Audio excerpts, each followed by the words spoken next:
इस शो में हमारी कोशिश न सिर्फ रियल एस्टेट बाजार के उभरते शहरों के बारे में आपको जानकारी देना है, बल्कि वक्त वक्त पर इन शहरों के मार्केट ट्रेंड्स को भी आपको बताने की कोशिश करना है। इस कड़ी में आज हम दिखा रहे हैं एनसीआर के दो अहम शहरों निमराना और भिवाड़ी के प्रॉपर्टी मार्केट का ताजा हाल। 6 महीने पहले हमने आपको बताया था कि निमराना और भिवाड़ी के प्रॉपर्टी बाजार क्यों निवेश के लिए फायदेमंद है, लेकिन बीते 6 महीनों में यहां प्रॉपर्टी के दाम मामूली स्तर पर ही बढ़े हैं। तो क्या यहां तेजी खत्म हो गई है? क्या कारण है जो भिवाड़ी निमराना में रियल एस्टेट के दामों की बढ़ोतरी पर ब्रेक सा लग गया है? आज की खास रिपोर्ट।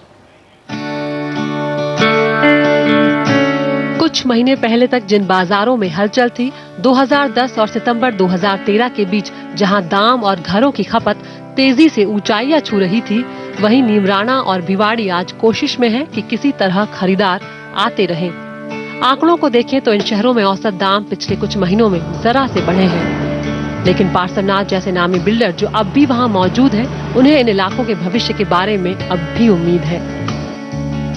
सर्कल रेट भी बढ़ रहे हैं क्योंकि उस जगह के ऊपर निवेशक इच्छुक है, क्योंकि वो वेल कनेक्टेड है, क्योंकि दिल्ली से आने जाने में भी वहाँ पे पूरी सुविधा है। 2 एयरपोर्ट चाहे दिल्ली से ले लीजिए, जयपुर से ले लीजिए, तो वहाँ से भी उनकी कनेक्टिविटी कोई इतनी ज़्यादा दूर नहीं है।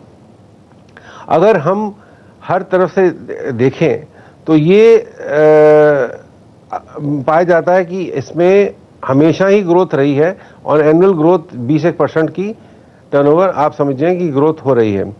अगर किसी ने इन्वेस्टमेंट किया है, जैसे नीमराना की बात कर लें तो, या दारूहड़ा की बात कर लें, या भिवाड़ी की बात कर लें, तो इन सारे सेंटर्स में ग्रोथ के अंदर आप ये देखते हैं कि कम से कम डबल और ट्रिपल हो गई है।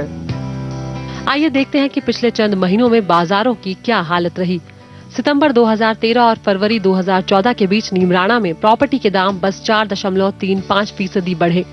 बिके हुए घरों के औसत दामों में 0.6% की कमी आई और एक भी नया प्रोजेक्ट नहीं लॉन्च किया गया। यहाँ रीसेल समेत रिहायशी मकानों के औसत दाम 3000 रुपए प्रति वर्ग फुट है। भिवाड़ी की हालत नीमराना के मुकाबले बेहतर तो है, लेकिन बहुत ज्यादा नहीं। यहाँ रीसेल के दामों में बस 5.65% का उछाल आया और बिके हुए घरों, जबकि रीसेल की कीमतें 17% के घर से बढ़ी। धीमी बिक्री और बाजार की मंदी के बावजूद भिवाड़ी में सितंबर 2013 और फरवरी 2014 के बीच 10 नए प्रोजेक्ट शुरू हुए। 3 मार्केट हैं, भिवाड़ी, नीमराना और दारूहेड़ा। इनकी डेवलपमेंट काफ़ी तेज़ तौर पे हुई है पिछले कुछ 6-8 महीने में और 1 साल में।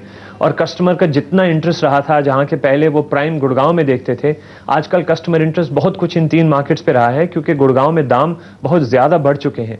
जो लोग अपना पहला घर खरीदना चाह रहे हैं, उनके लिए गुड़गांव में लिमिटेड चॉइसेस हैं और प्राइसेस की वजह से वो ये 3 सबर्ब्स में ज़्यादा ध्यान और ज़्यादा फोकस करना चाह रहे हैं।